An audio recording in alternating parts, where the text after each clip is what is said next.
Hello, everyone. I'm Saleha. This is Shy Chat and Community. Tonight, I'm chatting with Diana Syed, CEO of the Australian Muslim Women's Centre for Human Rights. Hi, Diana, and thank you for coming to the show. Hi, Saleha. Thank you for having me. Always a pleasure.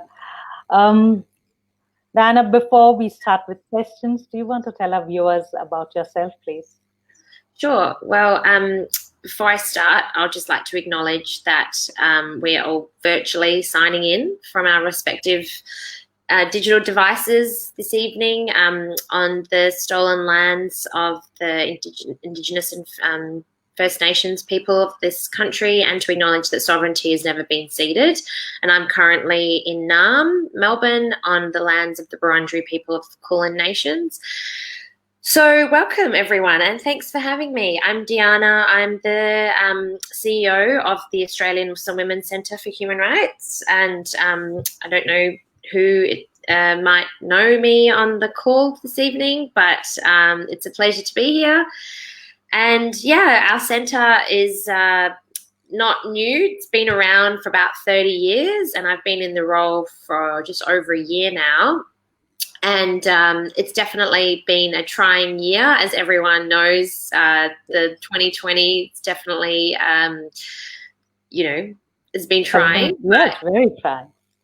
Yeah, but we've always sort of toughed it out in terms of the work that we do is complex, and it's around facilitating support and access to resources for Muslim women as a sort of marginalised group within an already vulnerable group of women in Australia who are experiencing any sorts of difficulties, whether it's family violence or financial hardship or settlement issues. Access to resources is always a primary concern of ours. Thank you.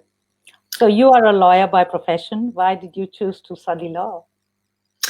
Yeah, I mean, I don't want to give away my age too much here, but definitely I have always wanted and aspired to be a lawyer. And it's not just because of my migrant parents instilling the doctor, lawyer, engineer sort of professions in me. I was as young as 8 or 9, and I put it in my little, debating team. It's like, why do you want to be the captain of the debating team? And it's like, oh, because it's going to be really good practice for me when I'm one day a lawyer. So it was a natural sort of decision for me. And I did an arts degree, which was great in terms of understanding of the world and the thinking behind analysing and being critical of systems, particularly systems of oppression and the history of how things have come to be, which for me has really been such an amazing way to understand laws and systems and processes, and has empowered me with the knowledge that I use today to help us navigate those same systems. And Dana, you had a very interesting story. I know that because we did peace meals together. But you moved here as a child, didn't you? And then your parents moved away from Australia. Yeah, so my background is that we're originally from Afghanistan. So I'm the child of, but I myself am a refugee. We all had registered birth documents as refugees, and we left Afghanistan to go to India. So I was born there, and then my family all migrated to Australia when I was a baby, and we grew up in Perth, Western Australia actually, and had an upbringing there. And it was a very small community, not as diverse and as busy as Melbourne or Sydney. It kind of feels like a big country town. And then my family have naturally all sort of left and gone and had different lives and moved abroad, and now all my family is living in the US, which today has been quite historic. What a great day. Yes, look, it is, but for us who work in the space, we know that it's only the beginning in terms of sort of understanding that the pendulum has swung so far one way that to get it back to the middle. Yes. That's still not going to be benefiting people like us who are marginalised already. So we need it to actually start to be swinging and moving back to work for us and the systems. And 4 years is a short time, but they'll get there, and I'm sure everybody will. Yeah, and who knows, maybe we'll have a black female president. Inshallah, as they say. Inshallah, inshallah. Yes. Tell us about the Australian Women's Centre for Human Rights. Why was it set up, and the mission and the vision?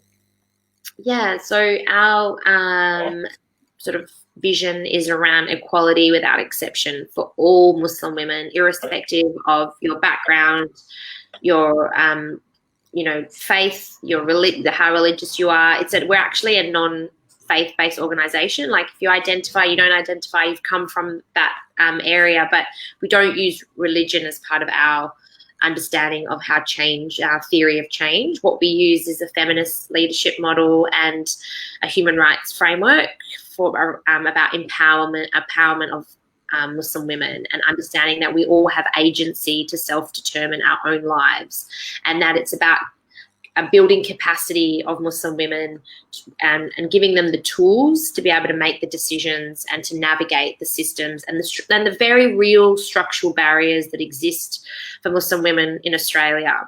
So with that at hand, 30 years ago, a group of Muslim women who were associated with the ICB at the time decided that there needed to be some very Muslim women-specific housing for women experiencing family violence. So victim survivors to have safe, culturally sensitive housing for them to be able to seek refuge at. So it was very humble beginnings. A group of, 5 or 6 women decided that that's what was necessary and needed for Muslim women at the time.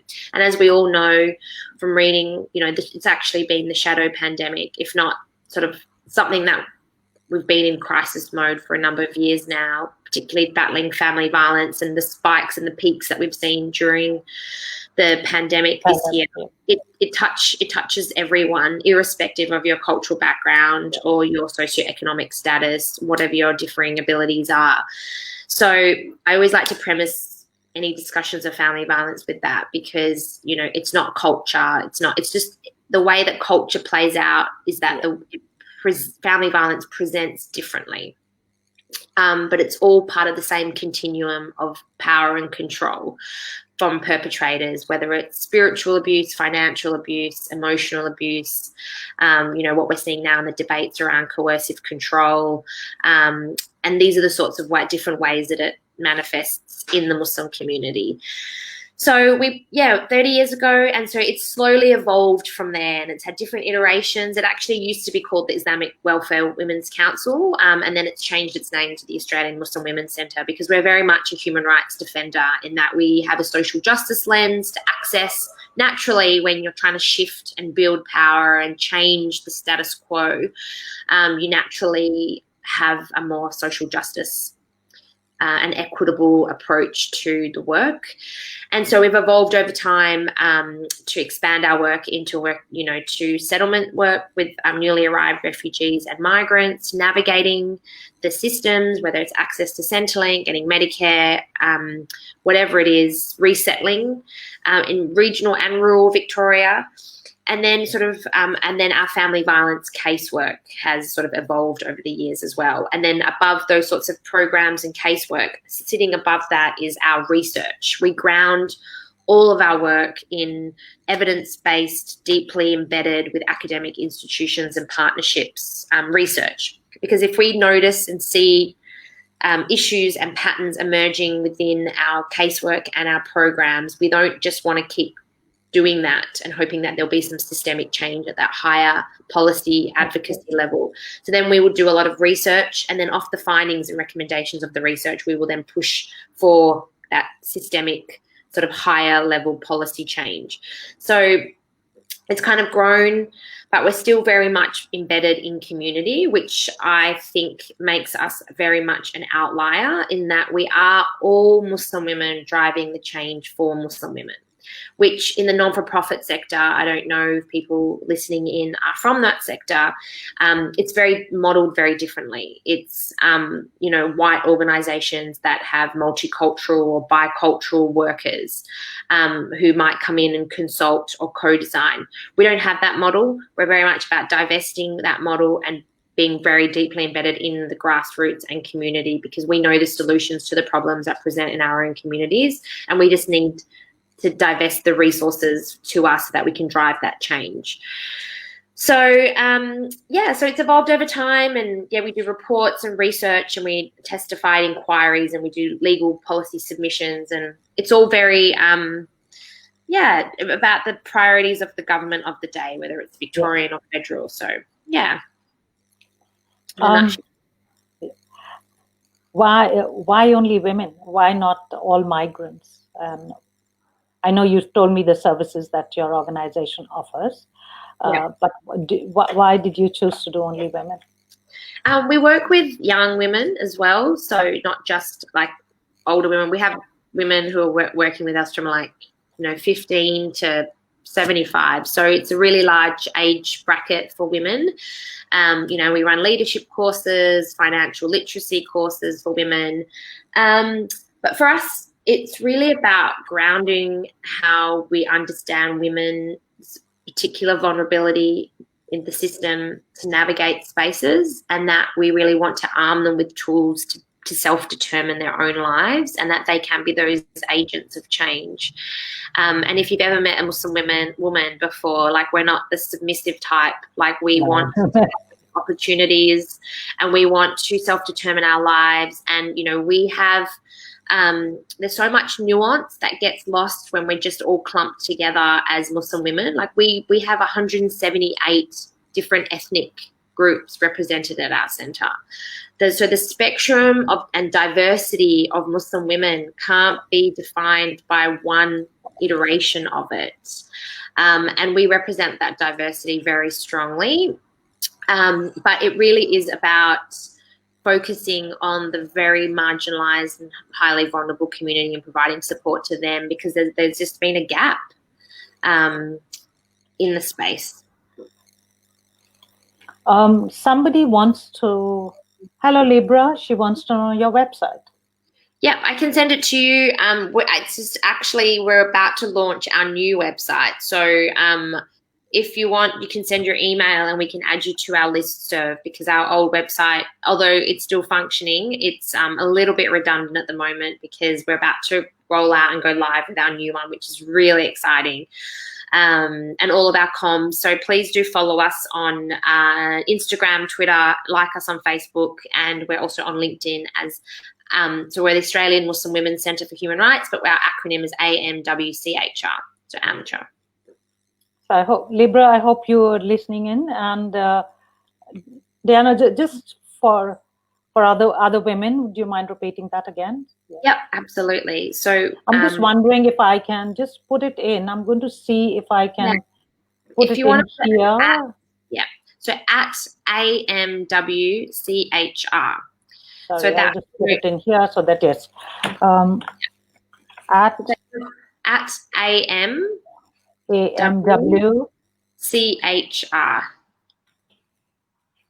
So if people want to follow us on Instagram and Twitter or LinkedIn and Facebook and like us, so then when our website launches, we will put it all on those social media channels as well.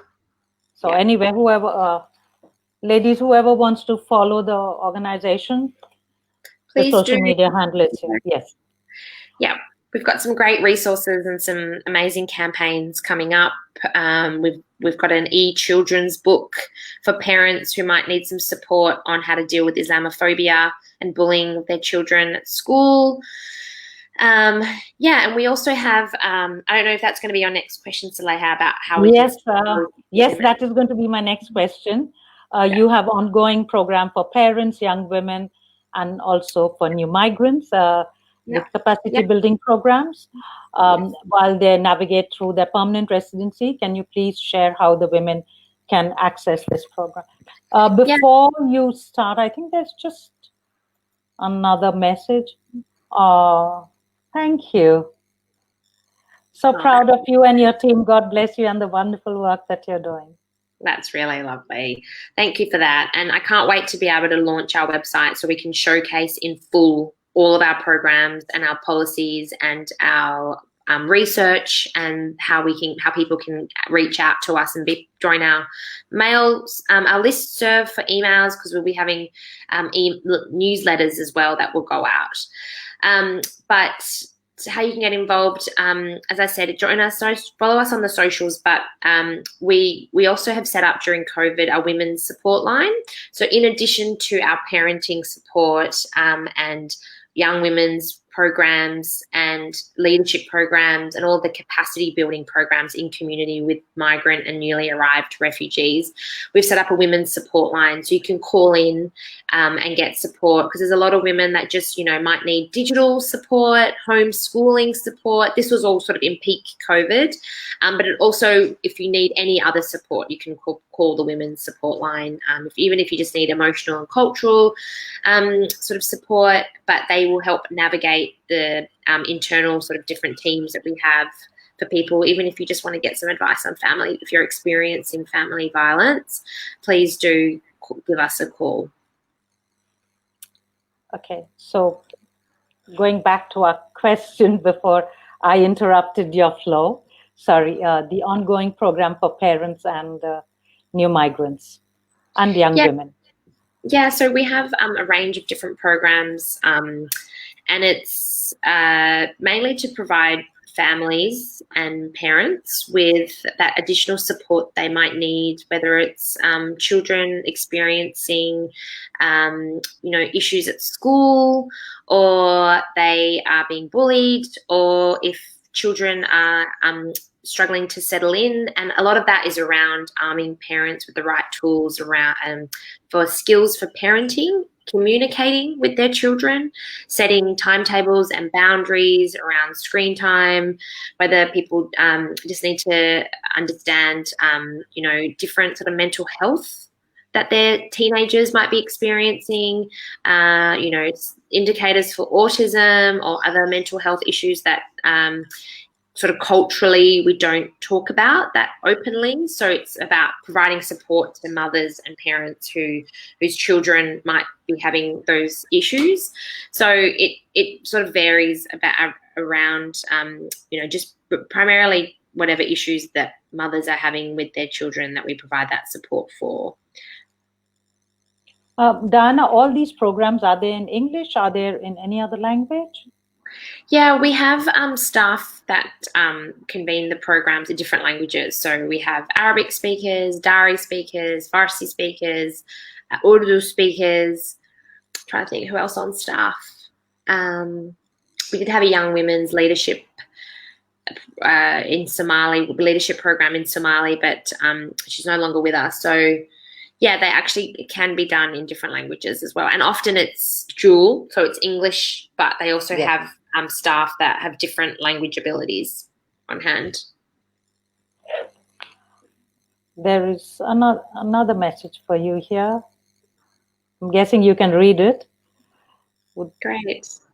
Awesome. Please do. We're on there now. So go to Australian Muslim Women's Centre for Human Rights Facebook and like us and follow us.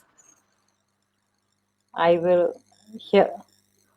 We're based in North Fitzroy in Melbourne, but our work around policy and advocacy and engaging on federal programs, which, as we know, is the refugee and asylum seeker and settlement work, is at a federal level. And a lot of the policy recommendations that we push are at that federal level as well. So the work that we do is Australia-wide, but our offices are located here in Melbourne and North Fitzroy.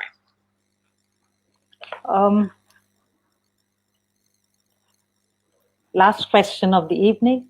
What is your organization doing to combat domestic violence, child and forced marriages, and Islamophobia? Okay, so there's a few questions in there. Yes. So I'll just break it out to forced marriage.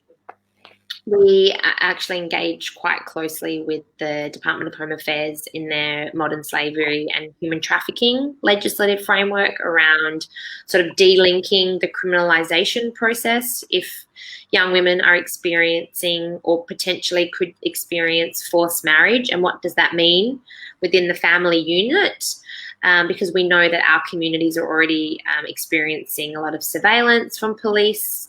There's a trust deficit with government authorities and agencies. So how do we build knowledge and awareness around forced marriage drivers and, different issues around consent, and what does that mean within a family context, because a lot of the times what you would think about consent, about one individual person saying yes or no, but we know that within Muslim families, it's not just the woman who's consenting, it's around family values and pressure that might come, and it's about different family obligations, whatever that is. We do a lot of work in community with building capacity around understanding what some of those drivers are around forced marriage and talking to young women about it, educating them on their rights, and just talking to young women around their career aspirations and what other vocational training opportunities they could have, within that context. If they want to get married, that's great, but just to give them opportunities and sort of options for other alternatives in their life and to self-determine their own lives, essentially. So a lot of that forced marriage work is quite complex, and we're working with departments and authorities and police to try and get the best outcomes and results for these young women who might be victim survivors of it. But then second to that, we do forced marriage casework. So when there is actually a case of it, we will do intervention work and work with the young women and as victim survivors. So we do the high level engagement and policy, and then we do the actual casework on forced marriage. So it's a big part of our work. And then secondly, on Islamophobia, we just launched an Islamophobia report earlier this year. And from that, it was around, so we know Islamophobia exists. We know that, Australians, for the most part, experience Islamophobia, and it's very much driven by media, the slow dehumanisation of our communities and the othering of us.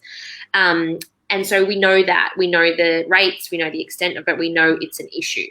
But what we haven't done a lot of research into is how do you actually support parents whose children are experiencing Islamophobia in schools, in the playgrounds, with their friends? What sort of tools do we want to equip parents with? And this feeds back into our parenting program, so that they don't minimize their children's experience of Islamophobia, and that they take it seriously, and that they understand that there are resources to report it, that there are resources there to guide them in how to sort of speak to teachers and other authorities about how this behaviour is unacceptable and needs to be addressed at that larger institutional level, or schooling, or teachers, or whatever it is.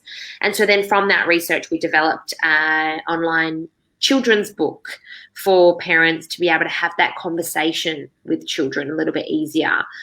Because as we know, our parents have navigated and has constantly struggled with identity issues, gender equality, and then a lot of that, othering and internalized Islamophobia means that they sort of minimize that harm because, it could be so much worse, or, we should just be grateful that we're living in Australia, and it's so much worse in our home country because of different divisive languages to pit minority communities against each other. So we are very much about, the practical solutions to supporting parents to have those conversations with their children if and when Islamophobic comments are made at school, or any attacks, and how to report it effectively, so we get an accurate read on how prevalent it is in Australia.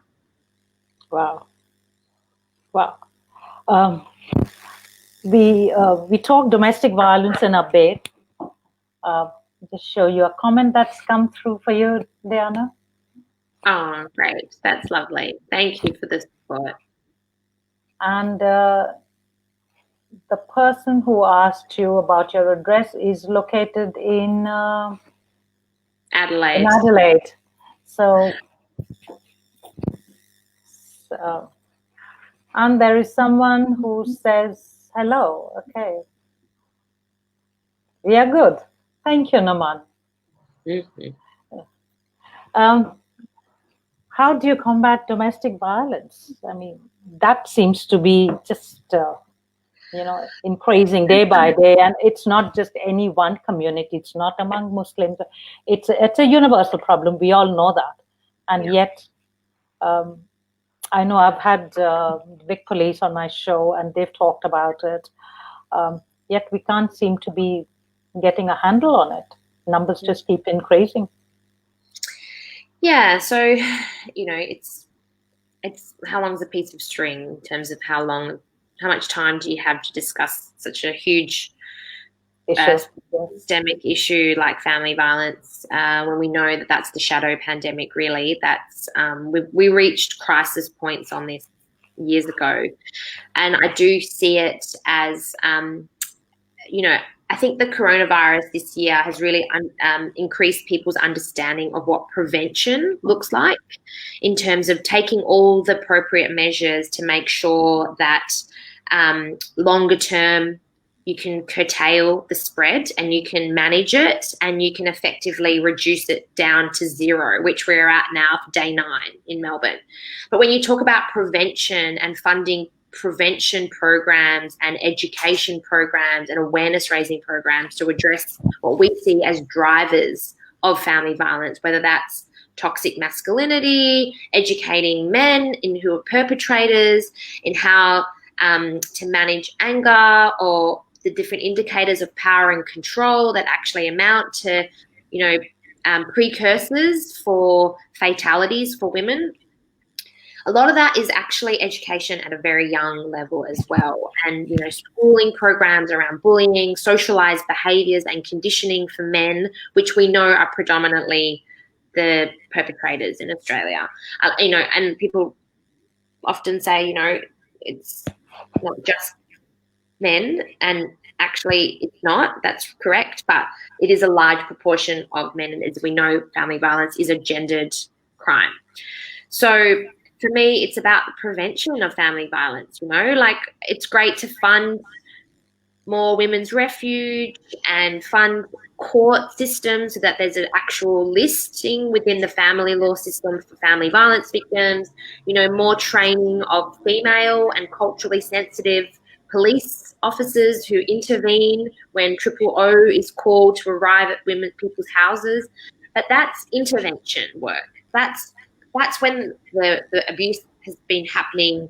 We know that children and visibility into children and how children then are impacted by that trauma, and how intergenerational trauma now affects the children of family violence as well. And that can, take so much longer than to address and heal. So for me, and look, I'm not an expert on this, but I do feel that there needs to be a shift around the funding and resources for prevention work on this, because we've already reached crisis points, and we can put in all these measures around training police and increasing caseworkers and family lists in the family law court system, and training more legal officers to understand family violence. We've got systems at schools for teachers to understand if there are certain indicators to look for if children might be experiencing violence in the home. But that's all after the fact.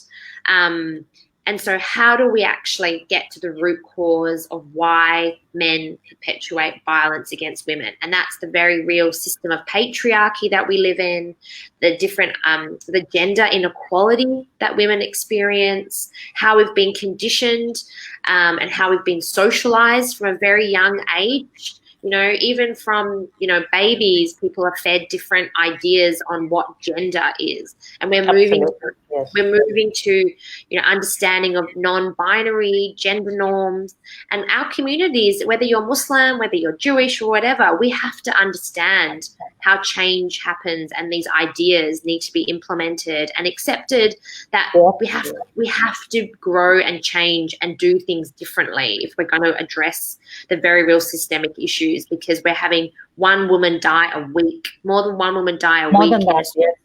More than one woman dies a week in Australia at the hands of a perpetrator.